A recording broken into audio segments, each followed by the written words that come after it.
Bonjour les amis, j'espère que vous allez bien, je suis Pascal Prefingui et on est à Água Vermelha dans l'état de Bahia au Brésil. Aujourd'hui, je vais m'adresser aux conspirationnistes, aux personnes qui craignent le nouvel ordre mondial. Faut-il craindre le nouvel ordre mondial? Comment se comporter avec lui et que va-t-il se passer? C'est sous cette bénédiction de pluie divine.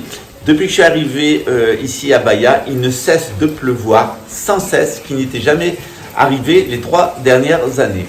Comme c'est bizarre.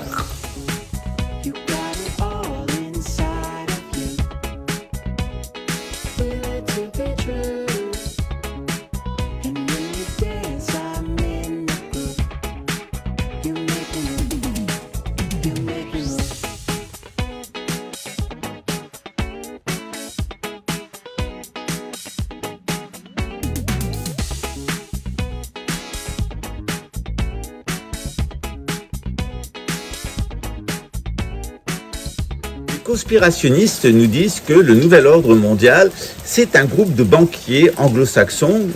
Quelquefois, ils pensent que c'est autour de la couronne britannique, mais généralement, ils disent que ce sont des juifs, des kabbalistes, la Kabbale, dit-il, des francs-maçons satanistes qui baiseraient des enfants pour de l'adénochrome, les homosexuels qui veulent tous les transformer en perruches trans, évidemment, ces musulmans qui veulent les envahir. Eh bien, quand on est, comme moi, initié au-delà du 25e degré du rite écossais, c'est ce dont on va parler aujourd'hui, du 25e au 33e degré du rite écossais.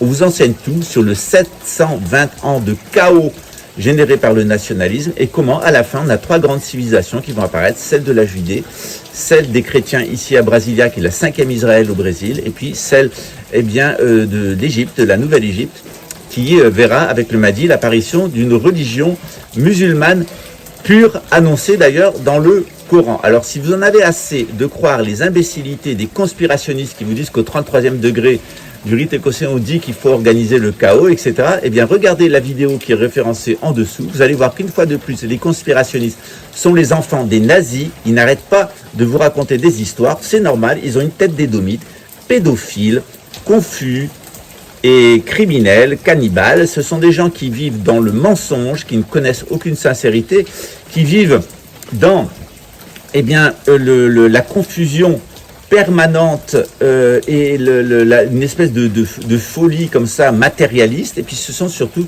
de véritables prédateurs qui, comme les nazis, vous prétendent que c'est les mauvais, c'est les juifs, c'est les francs-maçons, c'est les homosexuels, c'est les migrants, c'est les musulmans, c'est les roms qui sont les méchants.